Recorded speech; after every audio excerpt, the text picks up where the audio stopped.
नमस्कार, स्वागत है आपका खबर झारखंड में। आपके साथ मैं हूं अभिषेक कात्यायन। रांची में कृषि मंत्री बादल पत्रलेख ने यूरिया की कालाबाजारी को लेकर प्रमंडलीय समीक्षा बैठक की है। कृषि मंत्री ने बताया कि वीडियो कॉन्फ्रेंसिंग के जरिए बैठक हुई, जिसमें सभी डीसी को हिदायत दी गई है कि अगर संबंधित जिले में कालाबाजारी हुई तो सख्त कार्रवाई होगी। आपको बता दें कि यूरिया माफिया के खिलाफ कार्रवाई चल रही है, जिसमें सबसे अधिक बोकारो में 72 लोगों पर प्राथमिकी दर्ज की गई है।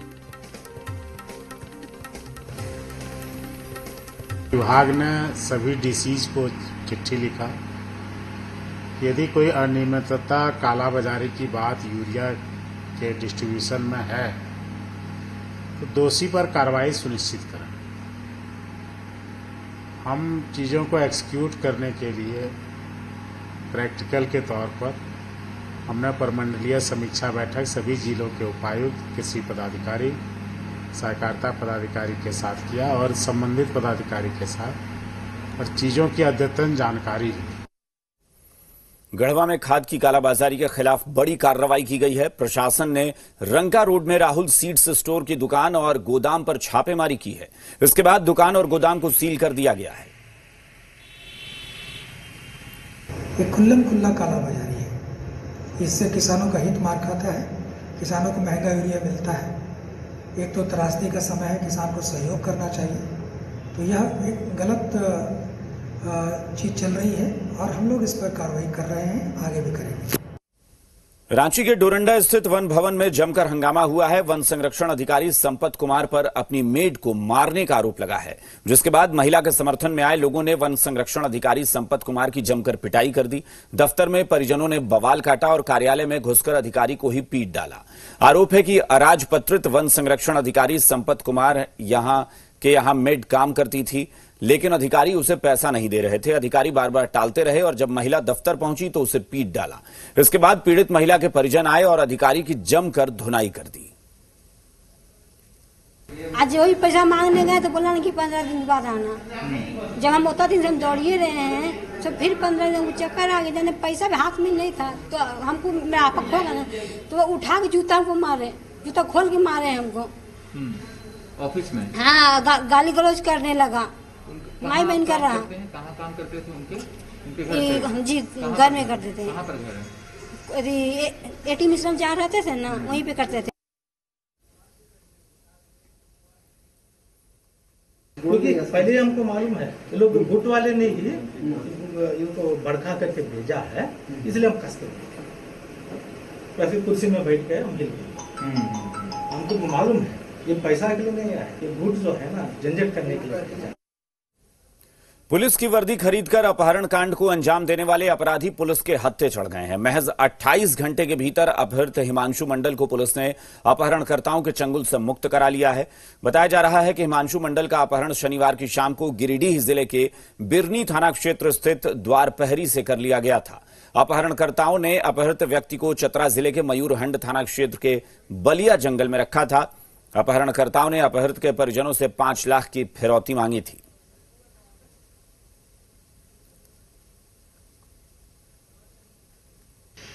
ग्रामीणों का सहयोग इसमें रहा है, नो डाउट इसमें रहा है। जहां से जैसे हम लोग को सूचना प्राप्त हुई कि धर्मपुर गांव के आसपास में ये व्यक्ति छिपे हुए हैं और जो अपहृत व्यक्ति है उसको आसपास के कहीं किसी इलाके में छुपा के रखा है। तो इसमें जो 2 व्यक्ति जिनका बरामदगी धर्मपुर गांव के आसपास से हुआ है, जिनको वहां से अरेस्ट किया गया है, उसको चिन्हित करने में गांव वालों के द्वारा मदद किया गया है। रांची में पुलिस अधीक्षक से बातचीत होने के बाद सहायक पुलिसकर्मी राजभवन का घेराव स्थगित कर वापस मोरहाबादी लौट गए। इनका साफ तौर पर कहना है कि अभी तक इन्हें कोई भी आश्वासन नहीं मिला है और जब तक उनकी मांगे नहीं मानी जाती तब तक ये सभी यहीं डटे रहेंगे। सहायक पुलिसकर्मियों का कहना है कि आगे मुख्यमंत्री आवास का घेराव करेंगे, सड़क जाम करेंगे। पुलिसकर्मियों का यह भी कहना है कि भूखे प्यासे रहेंगे लेकिन घर लौटकर नहीं जाएंगे। आपको बता दें कि नक्सल प्रभावित कई जिलों से रांची पहुंचे सहायक पुलिसकर्मियों का लगातार तीसरे दिन विरोध प्रदर्शन जारी है। 2500 से भी ज्यादा पुलिसकर्मियों ने सहायक पुलिसकर्मी जो हैं वो बसों से और पैदल रांची पहुंचे हैं।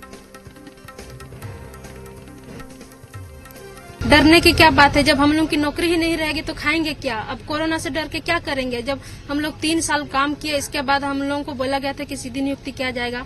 इसके बाद तब से हम लोग जब से आए हैं यहाँ, हम लोग अपनी मांग सीएम से वार्ता करना चाहते हैं और हम लोगों को भटकाव किया जा रहा है। सीएम के नाम पे डीआईजी, डीसी इस सब से मिलवाया जा रहा है और हम लोगों को अपनी बात रखने के लिए मौका नहीं दिया जा रहा है। जब हमारी नौकरी ही नहीं रही तो डरने की क्या बात है? यहीं पे आए हैं, जान गंवा के जाएंगे, चाहे कुछ भी करके जाएंगे। जब तक सरकार हमारी बातों को सुनती नहीं है तब तक हम यहाँ से हिलेंगे नहीं। डर किस चीज की है? नक्सल प्रभावित इलाकों से चलकर मोराबादी मैदान पहुंचे सहायक पुलिसकर्मी इस वक्त मोराबादी मैदान में सड़क पर बैठ चुके हैं। ये तमाम लोग राजभवन घेराव के लिए निकले थे और देख सकते हैं कि किस तरह से ये लोग सड़क पर बैठकर अपना जो है विरोध जता रहे हैं। हालांकि जो पुलिस के वरीय अधिकारी हैं, एसएसपी, सिटी एसपी समेत कई अधिकारी यहां पहुंच चुके हैं। उन्हें लाख समझाने की कोशिश की जा रही है कि वो यहां से हट जाए, ये पब्लिक प्लेस है, पब्लिक के लिए ये सड़क है। अगर वो नहीं हटते हैं तो उन पर कई केस दर्ज किए जा सकते हैं। तो ऐसे में तमाम जो सहायक पुलिसकर्मी हैं फिलहाल डटे हुए हैं अपनी मांगों को लेकर के। वो राजभवन घेरना चाहते हैं, मुख्यमंत्री आवास तक पहुंचना चाहते हैं और अपनी आवाज और जो अपनी मांग है उसको वो पहुंचाना चाहते हैं। यहाँ जो पुलिस कर्मी हैं उनसे ही हम पूछते हैं क्या कुछ मांगे हैं। पुलिस के अधिकारी यहाँ पहुंचे हैं, आप लोगों को बोल रहे हैं हटने के लिए, क्या हटेंगे या फिर डटे रहेंगे? यहाँ पे डटे रहेंगे जब तक हम लोग की मांग पूरी नहीं होता है, तब तक यहाँ पे हम ऐसे ही बैठे रहेंगे। सरकार हम लोग के मांगे पूरे करे और हम लोग खुद चले जाएंगे यहाँ से। तो बिल्कुल देखिए 2500 की संख्या में जो सहायक पुलिसकर्मी हैं, महिला और पुरुष, तमाम लोग अब सड़क पर उतर चुके हैं। आर पार की लड़ाई के लिए ये लोग सड़क पर हैं। इनका साफ तौर पर कहना है कि जो इनकी मांगे हैं, अस्थायीकरण, समान काम समान वेतन, वो तमाम चीजें अगर नहीं मानी जाती है तो ये सड़क पर ही बैठे रहेंगे और आगे जो इनकी रणनीति है उसके तहत ये लगातार विरोध प्रदर्शन करते रहेंगे। कैमरा पर्सन राहुल के साथ मदन सिंह, जी मीडिया, रांची। झारखंड में महिलाएं कोरोना माई की पूजा के बाद भौजी साड़ी जैसे नुस्खे आजमा रही हैं। मंदिरों में पूजा कर महिलाएं अपनी भाभियों को साड़ी और श्रृंगार सामग्री भेज रही हैं। रामगढ़ के अलावा हजारीबाग, गिरिडीह, बोकारो, लातेहार और कोडरमा तक ये खेल फैल चुका है। रामगढ़ से चित्रकूट प्रखंड स्थित काली मंदिर में भौजी साड़ी कार्यक्रम का आयोजन हुआ। यहां ना तो सोशल डिस्टेंसिंग का पालन हुआ, ना ही किसी के चेहरे पर मास्क था। अंधविश्वास का आलम यह है कि कोरोना भगाने के लिए ननद और भौजी को, नंद जो है वो भौजी को साड़ी दे रही हैं।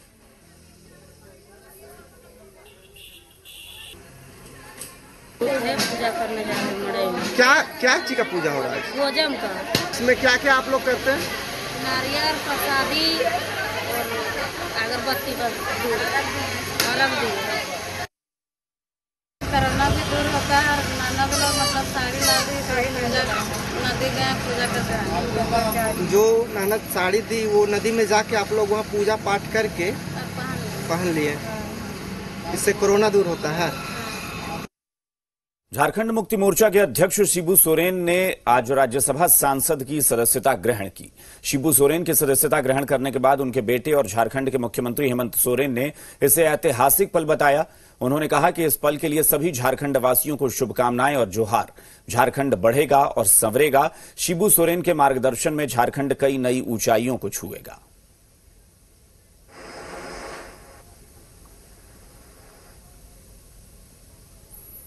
पाकुड़ में ग्रामीण विकास विभाग के मंत्री आलमगीर आलम ने नए म्यूटेशन बिल पर प्रतिक्रिया दी है। उन्होंने कहा कि विपक्ष को पहले नए म्यूटेशन बिल को पढ़ना चाहिए, तब उन्हें लगेगा कि यह पूरी तरह जनता के हित में बनाया गया है। इसमें जनता को कोर्ट और न्यायालय में खर्च नहीं करना पड़ेगा, कम खर्च करना होगा। इस बात को ध्यान में रखा गया है। ये नए म्यूटेशन का जो अभी कैबिनेट में जो डिसीजन लिया गया है, आरोप और प्रत्यारोप लगता ही रहता है। पक्ष और विपक्ष जो है एक दूसरे को आरोप और प्रत्यारोप लगाते रहते हैं। पहले उस चीज को बढ़िया से देखें और हर एक बिंदु को बढ़िया से पढ़ने के बाद उसको लगेगा जो कहीं न कहीं जो है एक डिसीजन जो जनता के पक्ष में और जो जनता को कोर्ट और न्यायालय में खर्चा से रोकने के काम किया गया है। मुख्यमंत्री हेमंत सोरेन आज से 3 दिवसीय दुमका दौरे पर हैं। दुमका हवाई अड्डा पहुंचने पर सीएम हेमंत सोरेन का भव्य स्वागत किया गया। सीएम हवाई अड्डे से सीधे राजभवन पहुंचे। कल और परसों सीएम का बिजी शेड्यूल है। इस दौरान सीएम कई गांवों का दौरा करेंगे, कई योजनाओं का शिलान्यास और उद्घाटन करेंगे। इतना ही नहीं, डीएमसीएच को ऑपरेशन थिएटर और अल्ट्रासाउंड मशीन की सौगात देंगे। दुमका उपचुनाव का दंगल, मोर्चे पर मुख्यमंत्री हेमंत सोरेन, डीएमसीएच को देंगे सौगात, बूथ स्तर पर होगी जीत की बात। मुख्यमंत्री हेमंत सोरेन के सामने 2 सीटों पर उपचुनाव की पहली अग्नि परीक्षा है।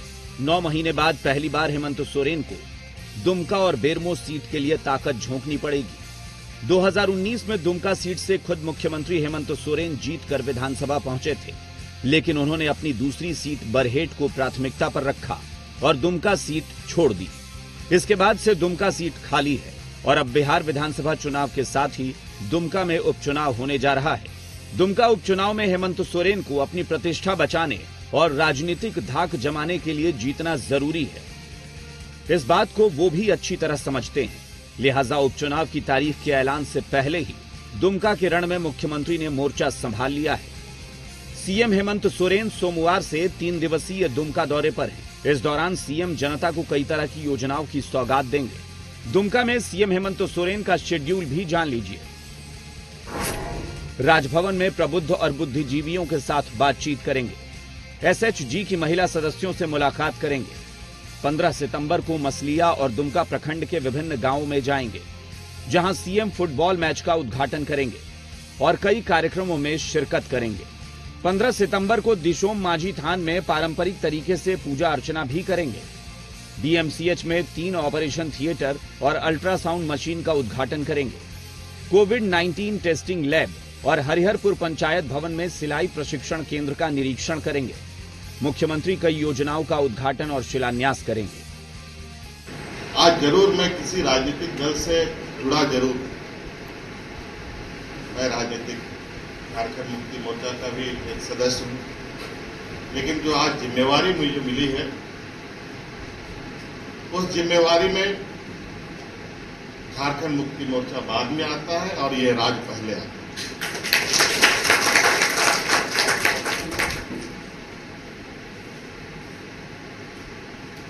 आज पार्टी चलाने का दायित्व और प्राथमिकता हमारी दूसरी है और राज कैसे चले, यहाँ के लोग खुशहाल कैसे रहें, वो हमारी पहली प्राथमिकता।